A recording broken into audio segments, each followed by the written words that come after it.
శ్రీదేవి భాగవతం తృతీయ స్కందం 22, 23, 24 అధ్యాయాలు. సుబాహుని కుమార్తె అయినటువంటి శశికళ యొక్క మాటలతో ధైర్యాన్ని పొందిన సుబాహుడు త్వరగా స్వయంవర సభా మండపానికి చేరుకున్నాడు. అందరికీ సవినయంగా నమస్కరించాడు. గుసగుసలు కోలాహలం సద్దుమణిగాయి. గొంతు సవరించుకున్నాడు. రాకుమారులారా, మీరంతా మా ఆతిథ్యాన్ని మరొక పూట అదనంగా స్వీకరించి నన్ను ధన్యుణ్ణి చేయండి. స్వయంవరాన్ని రేపటికి వాయిదా వేస్తున్నాను. ప్రస్తుతం విడుదలలో మీకోసం రకరకాల విందులు ఎదురు చూస్తున్నాయి. వాటిని రవ్వంత రుచి చూడండి. రేపు సరిగ్గా ఇదే సమయానికి ఇక్కడే సమావేశం అవుదాం. ఇచ్ఛా స్వయంవరము, పణ స్వయంవరము అనేది కూడా ఆలోచించి రేపే ప్రకటిస్తాను. ఈవేళ మా అమ్మాయి మండపంలోకి రానంటుంది. బహుశా రేపటికి ఒప్పించగలను. ఆ నమ్మకంతోనే వాయిదా వేస్తున్నాను. కొట్టి తిట్టి పిల్లల్ని ఒప్పించలేం కదా. అలా చేయడం ఏమంతా మంచిది కాదని కూడా నా అభిప్రాయం. అందుచేత సమగ్రంగా చర్చించి మా అమ్మాయిని ఒప్పించి రేపు ఇక్కడికి తీసుకువస్తాను. ఇక సెలవు. సుబాహుడి ప్రకటనను రాకుమారులందరూ నిజమని నమ్మారు. విడుదలకు వెళ్ళిపోయారు. ఎవరి రక్షణను వారు ఏర్పాటు చేసుకొని విందులు విలాసాలతో మునిగిపోయారు. శశికళ సుదర్శనుల వివాహం. విశ్వాసపాత్రులైన వేద పండితులను రావించి ఆ రాత్రి శశికళ సుదర్శనుల వివాహం గుట్టుగా గృహంలో జరిపించేశాడు. నూతన వస్త్రద్వయం, కుండలద్వయం, 200 మదపుటేనుగులు, మంచి గుర్రాలు, పూంచిన 200 రథాలు, 200 ధనస్సులు, బాణాలు నిండిన తూణీరాలు, 2 గోవులు పారిబర్హంగా బహుకరించాడు. కోడల్ని చూసి మనోరమ మనస్సు శాంతించింది. ఒక నిధి దొరికినంతగా సంబరపడింది. సుబాహుడి భార్య సాలంకృతరాలైన దాసీ జనాన్ని 1000 మందిని కూతురికి బహుమతిగా ఇచ్చింది. 100 ఆడ ఏనుగులను ఇచ్చింది. రత్నాభరణాలు, దివ్య వస్త్రాలు లెక్కలేదు. సింధు దేశోద్భవాలైన ఉత్తమ జాతి అశ్వాలను 2000 బహుకరించి ధాన్యము, ఉప్పులు, పప్పులు, వంట పాత్రలతో నిండిన 200 శకటాలను సమర్పించారు. మిగతా బహుమతులను మోసుకు వెళ్ళడానికి 300 ఒంటెలను సిద్ధపరిచారు. అంతా అయ్యాక సుబాహుడు మనోరమాదేవికి కొంచెం దగ్గరగా వెళ్ళి వినయంగా నమస్కరించాడు. ఉత్తమ క్షత్రియ కుల సంజాత, నేను నీ దాసుణ్ణి. మనోగతం ఏదైనా ఉంటే తెలియచెయ్యి, నెరవేరుస్తాను అన్నాడు. మనోరమ కళ్ళల్లో ఆనంద భాష్పాలు. పట్టరాని సంతోషంతో పరవశించిపోతోంది. ఒకవైపు ఆనందం, మరోవైపు కృతజ్ఞత. అభినందపూర్వకంగా పలికింది. మహారాజా, నీకు నీ వంశానికి శుభమగుగాక. సకల సమృద్ధులు సమకూరుగాక. మా అబ్బాయికి మీ కన్యారత్నాన్ని ఇచ్చారు చాలు. అంతకు మించిన సమ్మానం నాకు మరొకటి ఉండదు. ఆనందాన్ని ప్రకటించడానికి నిజంగా మాటలు అందడం లేదు. నేను వంది పుత్రికను కాదు, మగధ పుత్రికను కానాయే. అయినా నా వాళ్ళని నేను పొగడమేమిటి? మీ సంబంధం వల్ల ఈవేళ మా అబ్బాయి సుమేరు సదృశుడయ్యాడు. రాజ్యహీనుడికి ఉత్తమ కన్యను ఇచ్చారంటే మీ చరిత్ర, మీ పవిత్రత ఎంతటివో అర్థం చేసుకోగలుగుతున్నాను. ఆనందంగాను ఉంది, ఆశ్చర్యంగాను ఉంది. తండ్రిని కోల్పోయి, రాజ్యం కోల్పోయి నిర్ధనుడైన, కందమూలాలు ఫలాలు తింటూ అరణ్యవాసం చేస్తున్న ఒంటరివాడికి ఇంతమంది రాకుమారులను కాదని కన్యనిచ్చారంటే ఇది సామాన్య విషయమా? సమస్తాయిని చూసుకుంటారేమో కానీ ఇలా గుణవతి, రూపవతి అయిన కన్యను ఎవరు మా అబ్బాయి లాంటి వాడికి ఇవ్వరు. మీ సౌజన్యానికి చేతులు జోడించి నమస్కరిస్తున్నాను, కృతజ్ఞత ప్రకటిస్తున్నాను. పైగా ఇంతమంది బలవంతులైన భూపతులతో వైరానికి సిద్ధపడి ఈ పని చేశారంటే మీ ధైర్యానికి అభినందిస్తున్నాను. మనోరమాదేవి మాటలకు సుబాహుడు ఎంతగానో సంతృప్తి చెందాడు. మళ్ళీ నమస్కరించాడు. సవినయంగా ఒక ప్రతిపాదన చేశాడు. రాజపుత్రి, మీరు మరోలా అనుకోకపోతే నాదొక మనవి. ఈ కాశీ రాజ్యాన్ని మీరు స్వీకరించండి, నేను నా సేనాధిపతిగా ఉంటాను. లేదంటే అర్ధరాజ్యం స్వీకరించండి. వారణాసిని విడిచిపెట్టి మీరు ఆశ్రమంలోనో మరో నగరంలోనో ఉండటం నాకు సమ్మతం కాదు. పడినంతకాలం కష్టాలు పడ్డారు, ఇప్పుడున్న రాజభోగాలు తిరిగి అనుభవించండి. ఇంకా ఈ రాకుమారులు అంటారా, వారి సంగతి నేను చూసుకుంటాను. రెండు దారులు కనబడుతున్నాయి. స్వయంగా వెళ్ళి జరిగిన విషయం సవినయంగా మనవి చేస్తాను. సమ్మతించి వెళ్ళిపోయారు. సరే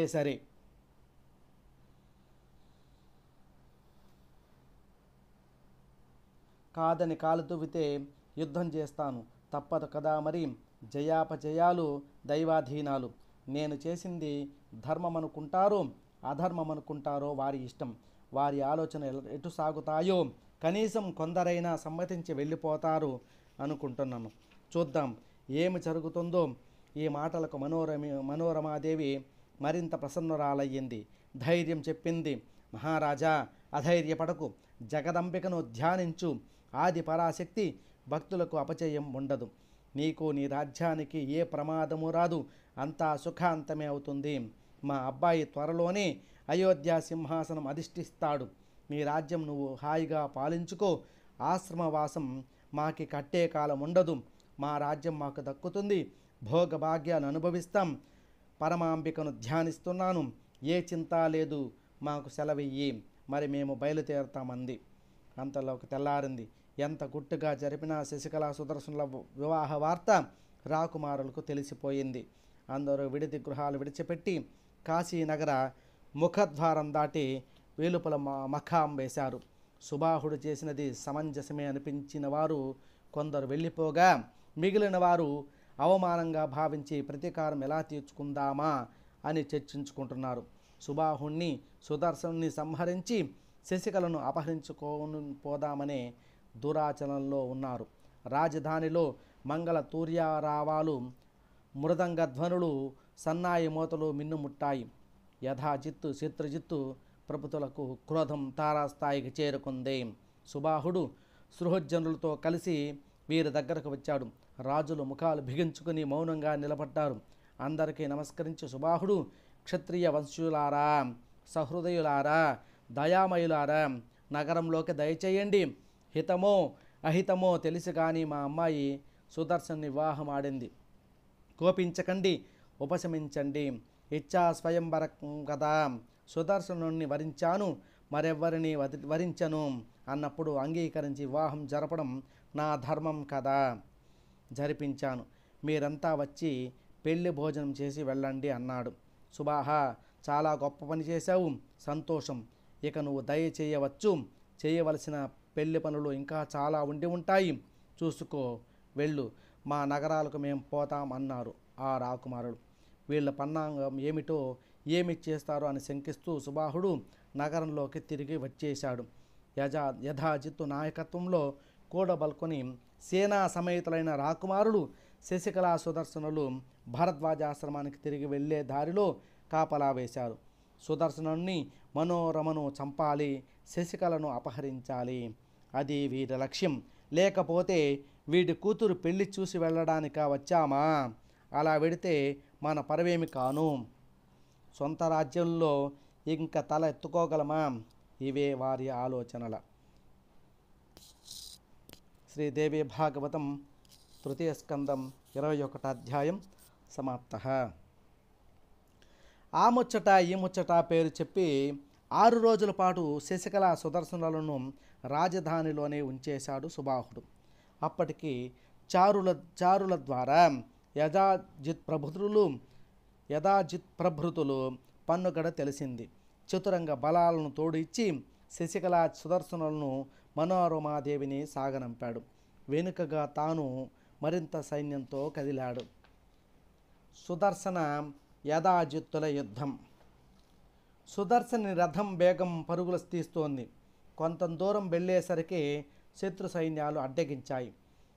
అర్ధవర్తులాకారంలో ఎదురు నిలిచాయి. శత్రుజిత్తు ముందుగా సోదరుపైకి బాణాలు వేశాడు. సుదర్శనుడు వాటిని మధ్యలోనే ముక్కలు చేశాడు. యథాజిత్తు విజృంభించాడు. ధనస్సు నుంచి పుంకాను పుంకంగా బాణాలు కురిపిస్తున్నాడు. సుదర్శనుడు తగిన రీతిలో సమవుజ్జిగా సమాధానం చెబుతున్నాడు. అంతలోకి కాశీ నరేశ్వరుడు సుబాహుడు వచ్చి చేరుకున్నాడు. యుద్ధానికి దిగబోయాడు. సుదర్శనుడు వారించాడు. ప్రధానంగా యుద్ధం యుధాజిత్తులకు సుదర్శనుడికి జరుగుతోంది. మిగతా వారంతా ప్రేక్షక పాత్ర వహించారు. సంగ్రామం తీవ్ర స్థాయికి చేరుకుంది. దారుణంగా జరుగుతోంది. హఠాత్తుగా దేవి ప్రత్యక్షమయ్యింది. అల్లంత ఎత్తున ఆకాశంలో అందరికీ కనిపించింది. సింహవాహనారూఢ వరాభూషణ భూషిత నానా దివ్యాయుధర దివ్యాంబర వరాధీన మందార సుమాలిక విరాజమాన. రాజులంతా ఆశ్చర్యచకితులయ్యారు. సైనికులు నిశ్చేష్టులయ్యారు. ఎవరు ఈ సింహవాహన? కన్నది కాదు, విన్నది కాదు, ఏమిటి ఈ వింత అనుకున్నారు. శశికళ సుదర్శనులు మనోరమ దేవికి భక్తి ప్రపత్తులతో నమస్కరించారు. జగన్మాత అనుగ్రహించి ప్రత్యక్షమయ్యింది. చూడమని సుబాహుడితో నమస్కరింపజేశాడు. మహారాజా, నేను నిర్భయుణ్ణి, ఇంకా నిర్భయుణ్ణి, జగదంబిక దర్శనం లభించింది అంటూ సుదర్శనుడు మరొకసారి ఆదిపరాశక్తికి శిరస్సు వంచి నమస్కరించాడు. కామరాజ్ మహాబీజాక్షరాన్ని జపించాడు. అమ్మవారి సింహం ఒక్కసారిగా గర్జించింది. శత్రు సైన్యంలో ఏనుగులు గుర్రాలు కాకావికలై పరుగులు తీశాయి. ఒక్కసారిగా ఝంఝామారుతం వీచి శత్రు సైనికుల కళ్ళల్లో దుమ్ము కొట్టింది. సుదర్శనుడు సేనాపతిని పిలిచి చెప్పాడు, జగన్మాత మనకు రక్షగా నిలిచింది. ఈ శత్రురాజులు అలా బొమ్మలా నిలబడి చూస్తూనే ఉంటారు. ఇదే మార్గాన నిర్భయంగా మన ప్రయాణం సాగించండి. నిరాటంకంగా గమ్యం చేరుకుందాం అన్నాడు. యథావిధిగా రథాలు కదిలాయి. యథాజిత్తు అక్కసుతో మండిపడ్డాడు. తోటి రాజులను ఉసికొల్పాడు. ఏమిటిలా బొమ్మల్లా నిలబడేది? ఏదో వింత చూస్తున్నారు. చంపండి, నరకండి, సుదర్శనుణ్ణి నరికి పోగులు పెట్టండి. ఇంతమంది బలాఢ్యులను అవమానించి ఒక బలహీనుడు కన్యను తీసుకుపోతుంటే చూస్తూ ఊరుకుంటారేమిటి? సింహం మీద కూర్చున్నంత మాత్రాన ఒక ఆడదానికి భయపడుతున్నారా? కిం భీతాః కామినీం వీక్ష సింహోపరి సుసంస్థితాం. ఏమిటి పిరిగదనం? ధైర్య సాహసాలే మన ఊపిరి. లేవండి, విజృంభించండి, ఉపేక్షించకండి. వీడిని చంపి కన్యని అపహరించాలి. సింహానికి దక్కవలసింది నక్కకు చిక్కడానికి వీలు లేదు. అలా హెచ్చరిస్తూనే యథాజిత్తు సుదర్శనుడిపై శరవృష్టి కురిపించాడు. సుదర్శనుడు తన ధనుర్విద్యా వైభవాన్ని ప్రదర్శిస్తూ అంతకు రెడ్డింతలుగా బాణాలను ప్రయోగించాడు. ధనస్సు నిరంతరం మండలాకారంలో కనిపిస్తుంది. బాణాలను ఎక్కుపెట్టి విడుస్తున్న కుడి చెయ్యి నిరంతరం కుడి చెవి దగ్గరే కనిపిస్తోంది. అంబుగుల పొది నుంచి ఎప్పుడు బాణం తీస్తున్నాడు, ఎప్పుడు తొడుగుతున్నాడు, ఎప్పుడు లాగుతున్నాడు, ఎప్పుడు వదులుతున్నాడు, ఇవి ఏవి ఎవరికీ కనిపించడం లేదు. బాణాలు మాత్రం శరం పరంగా వచ్చి పడుతున్నాయి. ఏదో ఒక కొత్త యంత్రంలో నుంచి వస్తున్నట్టుగా వచ్చి పడుతున్నాయి. జగదంబిక చిద్విలాసంగా తిలకిస్తోంది. ఉన్నట్టుండి కేవలం 2 బాణాలు విడిచిపెట్టింది. యథాజిత్తులు మరణించారు. రథాల నుంచి ఒరిగిపోయారు. మహారాజులంతా ఆశ్చర్యపోయి చూస్తున్నారు. సైనికులైతే ఆయుధాలు చేజార్చి ఎక్కడ వాళ్ళు అక్కడే బిగిసిపోయారు. సుబాహు సుదర్శన కృత దేవీ స్తుతి. సుబాహుడు చాలా సంతోషించాడు. హే దుర్గతి నాశిని దుర్గే అంటూ జోడించాడు. జగన్మాతను స్తుతించాడు. నమో దేవ్యై జగద్దాత్యై శివాయై సతతం నమః. దుర్గాయై భగవత్యై తే కామదాయై నమో నమః. నమశివాయై శాంత్యైతే విద్యాయై మోక్షదే నమో నమః. విశ్వవ్యాప్యై జగన్మాతః జగద్ధాత్యై నమశివే. అమ్మా, నీవు నిర్గుణవు, నేను సగుణుడను. బుద్ధి ఎంతో ఆలోచించినా నిన్ను తెలుసుకోలేను. భక్తుల ఆర్తిని తొలగించే పరాశక్తివి నువ్వు. నీ ప్రభావం ఇంత స్పష్టంగా ప్రకటమవుతూ ఉంటే ఏమని స్తుతించను, ఎలా స్తుతించను? వాగ్దేవతవు నువ్వు, సర్వత్రా నువ్వే. బుద్ధి విద్య మతి గతి అన్నీ అందరికీ నువ్వే. ఆత్మరూపవు, సర్వ మనోనియంత్రివి. నిన్ను స్తుతించడమైనా నీ అనుగ్రహం లేకుండా సాధ్యం కాదు. నీ గుణాలను బ్రహ్మాది దేవతలు నిరంతరం స్తుతిస్తున్నారే, కానీ ఇప్పటికీ పారముట్టలేకపోతున్నారు. ఇక నేననగా ఏ పాటి ఇంతకాలము సజ్జన సాంగత్యం లేక చిత్తశుద్ధి లేక నిన్ను స్తుతించలేకపోయాను, ప్రాసంగికంగానైనా ప్రస్తావించలేకపోయాను. ఇప్పుడు సుదర్శనుడు అల్లుడు కావడంతో అద్భుతమైన నీ దివ్య రూప సందర్శన మహాభాగ్యం లభించింది. ధన్యుణ్ణి దేవి, ధన్యుణ్ణి. బ్రహ్మాది సకల దేవతలు, మహర్షులు, మహాయోగులు నిరంతరం కాంక్షించే నీ దివ్య దర్శనం ఎవరికీ దక్కనిది. నాకు శమధమాదులు ఏమీ లేకుండా సులభంగా దక్కింది. ఇది కేవలం నీ దయ. నువ్వు నిజంగా భక్తాను కంపన పరాయణవు. ఇంతకన్నా నిదర్శనం ఏమి కావాలి? కష్టాలలో ఉన్న సుదర్శనుణ్ణి రక్షించావు. అతడి శత్రువులను క్షణకాలంలో సంహరించావు. పరమ పవిత్రమైన నీ భక్త రక్షణ చరిత్రకు ఇదే ప్రత్యక్ష నిదర్శనం. ఒక రకంగా చూస్తే ఇందులో ఆశ్చర్యం ఏమీ లేదు. నీ భక్తుణ్ణి, నీ సేవకుణ్ణి నీవు కాపాడటం, అతడి యశస్సును దశ దిశలకు వ్యాపింపచేయడం ఇది నీకు సహజ గుణం. జనన మరణాది భయాలను తొలగించే దివ్యశక్తివి. చరాచర జగత్తుకి ప్రాణప్రదవు. పాప పుణ్యాలకు అతీతవు. ఒక జపం కానీ, ఒక సేవ కానీ ఏమీ తెలియని అజ్ఞానిని నన్ను కరుణించావు. దివ్య దర్శనం అనుగ్రహించావు. నేను సుకృతిని, నేను కృతార్థుణ్ణి. నా జన్మ ధన్యమయ్యింది. నీ శక్తి, నీ ప్రభావము, నీ దయాగుణము అవగతమయ్యాయి. కాశీ నరేశ్వరుడు సుబాహుడు అచంచల భక్తి విశ్వాసాలతో తన్మయుడై స్తుతించేసరికి జగజ్జనని ప్రసన్నవదన అయ్యింది. కావాల్సిన వరం కోరుకోమంది. జగన్మాత, ఏమి కోరుకోమంటావు?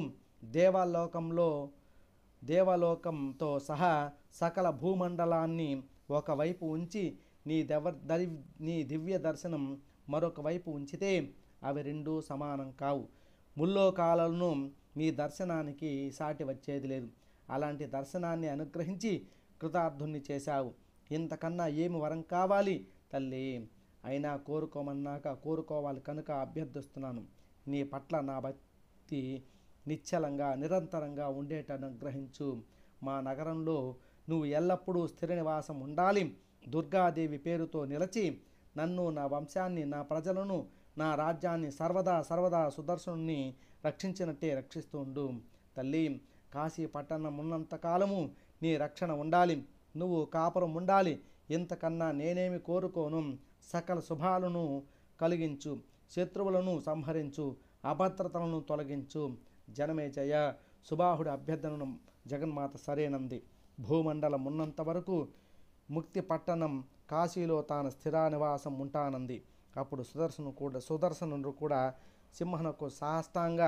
సింహవాహనకు సాష్టాంగ నమస్కారం చేసి భక్తితో స్తుతించాడు. అమ్మా, నీ దయకు అవధులు లేవు కదా. భక్తులు కాని వారిని కూడా కాపాడే ఏకైక కృపానిధివి. భక్తులను అనుగ్రహించే దేవతలు చాలామంది ఉన్నారు, కానీ భక్తులు కాని వారిని కాపాడే తల్లివి నువ్వు మాత్రమే. అది నీ వ్రతం, నీ దీక్ష. అటువంటి దానవు నన్ను కాపాడటంలో వింత ఏముంది తల్లి? సకల ప్రపంచాన్ని సృష్టిస్తున్నావు, పోషిస్తున్నావు. ప్రళయకాలంలో నువ్వే మళ్ళీ ఉపసంహరిస్తున్నావు. జగన్మాత, ఇప్పుడు నేను ఏమీ చెయ్యాలో చెప్పు. ఎక్కడికి వెళ్ళమంటావు? నీ ఆజ్ఞ ఎలా ఉంటే అలా చేస్తాను. నీ అనుజ్ఞ లేకుండా నేను అడుగు కూడా కదపను అనేసరికి జగదంబ ప్రసన్న చిత్తంతో పలికింది. సుదర్శన, అయోధ్యకు వెళ్ళు. సింహాసనం అధిష్ఠించు. నీ రాజ్యాన్ని నువ్వు పరిపాలించు. నా అర్చన, స్మరణ, పూజలు మర్చిపోకు. నీకు, నీ ప్రజలకు సకల శుభాలు కలిగిస్తాను. రక్షణగా నిలుస్తాను. అష్టమి, నవమి, చతుర్దశి తిథులలో నాకు విశేషార్చనలు, బలిదాన విధానాలతో జరిపిస్తూ ఉండు. నీ నగరంలో ప్రజలంతా ముప్పొద్దులా నన్ను అర్చించాలి. శరత్కాలంలో నవరాత్ర దీక్ష మహాపూజలుగా జరగాలి. చైత్ర, ఆషాఢ, ఆశ్వయుజ, మాఘమాసాలలో మహోత్సవాలు జరిపించు. ప్రతి నెల కృష్ణ చతుర్దశి నాకు చాలా ప్రీతిపాత్రమైన రోజు. ఆ రోజు విశేషంగా అర్చనలు చేసిన వారికి విశేషంగా అనుగ్రహిస్తాను. సుదర్శనుడు చెప్పిన దేవే మహిమ. సుదర్శనుడు మళ్ళీ స్తుతించేలోగా దుర్గాదేవి అంతర్హిత అయ్యింది. రాకుమారులందరూ తేరుకొని బిలబిలా వచ్చి సుదర్శనుడికి పాదాభివందనం చేశారు. సుబాహుడు కూడా నమస్కరించాడు. దేవతల ముక్కులందుకున్న దేవేంద్రుడిలా భాషించాడు. ఆ క్షణాన సుదర్శనుడు, అయోధ్యాధిపతి, నీకు మేమంతా ఈ రోజు నుంచి సామంతులం, సేవకులం. నువ్వు మాకు ప్రభువు, శాసకుడివి. మమ్మల్ని పాలించు. నీ అనుగ్రహం వల్ల విశ్వేశ్వరీ దర్శనం లభించింది మాకు. ఆదిశక్తి చతుర్వర్గ ఫలప్రద, నీతో పాటు మేము ధన్యులమయ్యాము. నీ కోసం జగన్మాత అవతరించిందంటే ఈ భూలోకంలో నీ అంతటి పుణ్యాత్ముడు లేడు, ధన్యాత్ముడు లేడు. మాయామోహితులమై మేము తెలుసుకోలేకపోయాము. నువ్వు చెబుతూనే ఉన్నావు. ఆదిశక్తి ఆజ్ఞ మేరకు స్వయంవరం చూసి వెళ్ళడానికి వచ్చాను అని. కానీ మేమంతా మూఢులం. నీ ప్రభావాన్ని, జగదంబిక ప్రభావాన్ని గ్రహించలేకపోయాము. మాకు ఎంతసేపు సంసార చింతనలే, ధనము, ధాన్యము, భార్యలు, పిల్లలు, ఇవే చింతనలు, ఒకటే ధ్యాస. కామక్రోధాలని తిమింగళాలతో నిండిన ఘోర సంసార మహాసముద్రంలో నిండా మునిగిపోయి ఉన్నాం. మమ్మల్ని క్షమించు, మమ్మల్ని ఉద్ధరించు. నువ్వే మాకు నౌకవు, సర్వజ్ఞుడవు. దేవి మహత్యం తెలియచెప్పి మమ్మల్ని తరింపజెయ్యి. మా జీవన మార్గాలను సరిదిద్దు. రాకుమారుల ఈ అభ్యర్థనను సుదర్శనుడు సంతోషించాడు. మనసులో మరొక్కసారి జగదీశ్వరుని ధ్యానించాడు. భూపతులారా, నేను మాత్రం ఆ దేవి మహత్యాన్ని చెప్పగలనా? హరిహరాదులకే సాధ్యం కాదు. అన్నిటికీ మూలమైన ఆదిపరాశక్తి సాత్విక గుణ ప్రధానంగా మహాలక్ష్మి రూపాన్ని ధరించి ఈ జగత్తును పరిపాలిస్తోంది. రజోగుణ ప్రధానంగా మహాసరస్వతి రూపంలోనూ జగత్తును సృష్టిస్తుంది. మహాకాళి రూపంలో తమోగుణ ప్రధానంగా ప్రళయకాలంలో ఉపసంహరిస్తుంది. ఇవి త్రిగుణ స్వరూపాలు. ఆదిపరాశక్తి మాత్రం గుణాతీత, త్రిమూర్తులకు మూల కారణం. ఆ శక్తిని తెలుసుకోవడం యోగీశ్వరులకైనా అసాధ్యం. సగుణ రూపమే మనకు సుఖసేవ్యం. పరమ కారుణికరాలు, పరమ దయామయి, నా ఉపాస్య దైవం, సాత్విక వైష్ణవి రూప. సుదర్శన మహారాజా, నువ్వు బాలుడుగా ఉండగానే అడవులకు వచ్చేశావు కదా. పరాశక్తిని ఎలా తెలుసుకున్నావు? ఎలా ఉపాసించావు? ఎవరు ఉపదేశించారు? నీ మీద ఆ తల్లికి ఎంత అనురాగం లేకపోతే ఇలా ప్రత్యక్షంగా వచ్చి సహాయపడుతుంది? ఆ విశేషాలన్నీ చెప్పు మిత్రమా, వినాలని చాలా కుతూహలంగా ఉంది. నృపతులారా, బాల్యంలో నాకు మహాదేవి మంత్ర బీజాక్షరం లభించింది. అది కామ బీజాక్షరమని నాకు తెలియదు. కానీ తదేక దీక్షతో నిరంతరం 10-12 సంవత్సరాల పాటు జపించాను. ఎంతకాలం జపించాను, ఎన్ని కోట్లు జపించాను, వాస్తవానికి నాకేమీ తెలియదు. భరద్వాజుని ఆశ్రమంలో ఋషీశ్వరులు చెప్పగా దేవి మహత్యం కొంత తెలుసుకున్నాను. సహజంగా ఆ జగన్మాత వాత్సల్య గుణ సంపూర్ణ కనుక కష్టాలలో కనికరించి ఆదుకుంది. ఇందులో నా గొప్పతనం ఏదీ లేదు. ఇంతకన్నా నేను చెప్పగలిగింది లేదు అని సుదర్శనుడు క్లుప్తంగా ముగించాడు. రాకుమారులు సంతోషించి పరాశక్తి దివ్య దర్శనాన్ని అనుభవాన్ని పదే పదే నెవర వేసుకుంటూ తమ రాజ్యాలకు వెళ్ళిపోయారు. సుబాహుడు కాశీ పట్టణం చేరుకున్నాడు. సుదర్శనుడు శశికళతో, మాతృమతి మనోరమతో అయోధ్యకు రథాలను నడిపించాడు. అప్పటికే శత్రుజిత్వధ, సుదర్శన విజయం కోసల ప్రజలకు తెలిసిపోయింది. మంత్రులు, దండనాయకులు, సేనాపతులు, పౌరులు కోలాహలంగా ఉపాయనాలతో ఎదురు వచ్చారు. సగౌరవంగా పురప్రవేశం చేయించారు. వంది మాగధులు స్తుతిస్తుండగా, మంత్రి సత్తములు నమస్కరిస్తుండగా, కన్యామనులు పువ్వులు లాజాలు చల్లుతుండగా సుదర్శనుడు రాజప్రసాదంలోకి అడుగుపెట్టాడు. సుదర్శనుడు లీలావతిని ఓదార్చడం. సరాసరి అంతఃపురంలోకి వెళ్ళి పినతల్లి లీలావతి దేవిని సందర్శించి నమస్కరించాడు. పుత్రుడు శత్రుజిత్ మరణంతో శోకసాగరంలో మునిగిపోయింది. కంటికి మంటికి ఏకదారుగా విలపిస్తోంది. ఎలా ఓదార్చలో తోచక క్షణకాలం తటపటాయించాడు. తల్లి, నీ పుత్రుణ్ణి నేను చంపలేదు, మీ తండ్రి గారిని నేను చంపలేదు. ఒట్టు, నీ పాదాల సాక్షిగా నిజం చెప్తున్నాను. దుర్గాదేవి చేతిలో ముక్తి పొందారు. ఇందులో నా అపరాధం ఏమీ లేదు. నన్ను నమ్ము. అవశ్యంగా జరగవలసిన కొన్ని అలా జరుగుతాయి. మన చేతుల్లో ఏమీ లేదు. ప్రతీకార భావన అనేది లేదు. జీవుడు కర్మానుసారంగా సుఖదుఖాలను అనుభవిస్తాడు. ఎవరు కానీ దుఃఖించవలసినది ఏమీ లేదు. నాకు నువ్వొక్కటి, మా అమ్మొక్కటి కాదు, ఇద్దరూ సమానమే. భేదభావం రవ్వంతైనా నా మనసులో లేదు, ఉండదు. నన్ను నమ్ము. చేసిన కర్మ శుభమో అశుభమో దాని ఫలితం అనుభవించక తప్పదు. సుఖాలకు పొంగిపోకూడదు, దుఃఖాలకు కుంగిపోకూడదు. అంతా దైవాధీనం. మన ఆధీనంలో ఏమీ లేదు. ఇది తెలుసుకున్న మనిషి ఎవరూ తనను తాను హింసించుకోడు.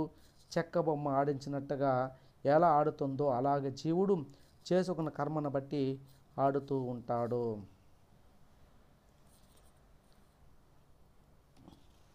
నేను అడవుల పాలయ్యాను, కానీ దుఃఖించలేదు. ఏదో కర్మఫలం అనుకున్నాను, అనుభవించాను. నా మాతామహుడు ఒక్కడే దుర్మరణం చెందాడు. నా తల్లికి ఏకాకయ్యింది. పసిబిడ్డను నన్ను తీసుకొని దుర్గమారణ్యాలకు భయార్తి అయి పారిపోయింది. దారిలో దొంగలు దోచుకున్నారు. కట్టుబట్టలతో మిగిలింది. అన్నం మెతుకైనా లేదు. చంకలో పసిబిడ్డ ఎలాగో భరద్వాజాశ్రమానికి చేరుకుంది. విదల్కుడు దాది మాత్రం విడిచిపెట్టలేక మా అమ్మ వెంట వచ్చారు. ఆశ్రమంలో మునులు మునిపత్నులు దయామయులు కనుక మా ఆలనా పాలనా చూశారు. కందమూల ఫలాలతో కాలక్షేపం చేశాము. ఇదంతా ఎందుకు చెప్తున్నానంటే, అప్పుడు కూడా ఏనాడో నేను దుఃఖపడలేదు. ఇదిగో ఇప్పుడు రాజ్యం దక్కింది, భోగాలు వచ్చాయని నేను పొంగిపోవడం లేదు. నా హృదయంలో ఎవరి పట్ల వైరం లేదు, మాత్సర్యం లేదు. నన్ను అడిగితే ఈ భోగాలన్న కన్నా నీ వార భక్షణమే ఉత్తమోత్తమం. రాజభోగాలను అనుభవించిన వాడు నరకానికి పోతాడు. నివ్వరి ధాన్యం తిన్నవాడు స్వర్గానికి వెడతాడు. పిన్ని, మానవుడు ఎప్పుడూ తెలిసి ధర్మం ఆచరించాలి. మన ఇంద్రియాలను జయించాలి, లేకపోతే నరకం తప్పదు. మానవ జన్మ దుర్లభం. అది పరమ పవిత్రమైన భరతఖండం లభించడం మరీ దుర్లభం. అటువంటి జన్మను పొందినందుకు ధర్మ సాధన చేయాలి. స్వర్గ మోక్షదమైన ఈ ధర్మ సాధన మిగతా పశుపక్షాది జాతులలో జన్మిస్తే కుదరదు కదా. అనుక్షణం మనం ఈ విషయాన్ని గుర్తుపెట్టుకోవాలి. వయస్సులో చిన్నవాడైనా జ్ఞానంలో పెద్దవాడై సుదర్శను చేసిన ఈ ధర్మ ప్రబోధంతో లీలావతి తేరుకుంది. పుత్రశోకాన్ని క్షణంలో వదిలేసింది. జరిగిన సంఘటనను తలుచుకొని సిగ్గుపడుతూ బదులు పలికింది. నాయనా, మా తండ్రి చేసిన దుర్మార్గం వల్ల నేను అపరాధిని అయ్యాను. మీ తాతగారిని చంపడం, న్యాయంగా నీకు దక్కవలసిన రాజ్యాన్ని అపహరించి నా కొడుకు కట్టబెట్టడం ఇవి క్షమించరాని నేరాలు. నిజంగా నేను సిగ్గుపడుతున్నాను. అప్పుడు నా తండ్రిని కానీ నా కొడుకుని కానీ వారించలేకపోయాను. నా కొడుకు చేసినది ఏమీ లేదు. తప్పు అంతా మా తండ్రిదే. అయితే తాతగారి చెప్పు చేతలతో ఉండిపోవడం, జరిగిన చెప్పును ఖండించి సరిదిద్దకపోవడం ఇవి నా కొడుకు చేసిన అపరాధాలు. సరే, వారి వారి కర్మలను బట్టి ఇద్దరూ గతించారు. వారి కోసం నేను దుఃఖించను, కానీ వారు చేసిన అపరాధాలకు మాత్రం బాధపడుతున్నాను. ఈ క్షణం నుంచి నువ్వే నా పుత్రుడివి. నీ పట్ల నాకు క్రోధం లేదు, ఈర్ష్య లేదు, శోకం లేదు. హాయిగా రాజ్యపాలన సాగించు, ప్రజలను సుఖపెట్టు. దేవి అనుగ్రహం వల్ల అకట్టకంగా మీ సామ్రాజ్యం నీకు లభించింది. ధర్మబద్ధంగా పాలించు. మేమంతా చూసి సంతోషిస్తాం, ఆనందిస్తాం, ఆశీర్వదిస్తాం. కాశీ, అయోధ్యలలో దేవి మందిర నిర్మాణాలు. సుదర్శనుడు పినతల్లికి మరోసారి నమస్కరించి సెలవు తీసుకున్నాడు. కన్నతల్లి మందిరానికి వెళ్ళాడు. మంత్రి పురోహితులను పిలిచి ఆహ్వానించాడు. మంచి రోజు చూసి చెప్పమన్నాడు. ఒక బంగారు సింహాసనం తయారు చేయించమన్నాడు. అందులో జగదీశ్వరిని, వైష్ణవిదేవిని ప్రతిష్ఠించి అటుపైని రాజ్యకార్యాలకు చేపడతానన్నాడు. రామాదులాగా పరిపాలన సాగిస్తానన్నాడు. మన రాజ్యంలో అందరూ జగన్మాతను పూజించాలి. మన రాజ్యంలో అందరూ జగన్మాతను పూజించాలి. ఊరూరా ఇంటింట తగిన వసతులు కల్పించండి. ఇది రాజ్యశాసనం అన్నాడు. మంత్రులను వీడ్కోలు పలికాడు. రాజప్రసాదంలో శరవేగంతో ఆలయ నిర్మాణం జరిగింది. బంగారు సింహాసనం సిద్ధమయ్యింది. ఒక శుభముహూర్తాన దైవజ్ఞులైన వేద పండితులు దేవి ప్రతిష్ఠ జరిపారు. హోమాలు, పూజలు, జపాలు భక్తి శ్రద్ధలతో నియమనిష్టలతో యథాశాస్త్రంగా జరిపాడు సుదర్శనుడు. ఆ రోజు రాజ్యమంతటా మహోత్సవం జరిగింది. వేద మంత్రధ్వనులు, మంగళవాద్య ఘోషలు, సంగీత నాట్యాల రవళలు మారుమ్రోగాయి. కోసల దేశంలో అంబికాదేవి ఆనాటి నుంచి అందరికీ ఇలవేల్పు అయ్యింది. సుదర్శనుడు ధర్మబద్ధంగా పాలన సాగిస్తున్నాడు. దిలీపుడులా, రఘుమహారాజులాగా, శ్రీరామచంద్రుడిలా పాలిస్తున్నాడు. ప్రజలకు సుఖాలు, మర్యాదలు యథావిధిగా దక్కుతున్నాయి. ఎవరికి అధర్మ చింతనలు ఊహకైనా రావడం లేదు. గ్రామాన దేవి ఆలయాలు విలసిల్లాయి. నిత్య పూజలు జరుగుతున్నాయి. కాశీలో సుబాహుడు కూడా ఇలాగే తాను దర్శించిన దేవీ ప్రతిమను చేయించి ప్రసాదం నిర్మించి విగ్రహ ప్రతిష్ఠ చేశాడు. ఊరూరా దుర్గాదేవి మందిరాలు వెలసాయి. ప్రజలంతా దేవి ఉపాసకులయ్యారు. సామంత రాజ్యాలలో, ఇరుగు పొరుగు దేశాలలో దుర్గాదేవి విఖ్యాతి పొందింది. ఇలా భారతదేశమంతటా దేవి ఆలయాలు దేవి ఉపాసనలో వర్ధిల్లాయి. నిత్య పూజలే కాక విశేష సమయాలలో విశేషార్చనలు సాగుతున్నాయి. నవరాత్రులలో అర్చన, హవన, యాగాదులు ఆగమోక్త ప్రకారంగా భక్తి శ్రద్ధలతో చేస్తున్నారు. అన్ని వర్ణాల వారు తారతమ్యాలు లేకుండా భాగస్వాములు అవుతున్నారు.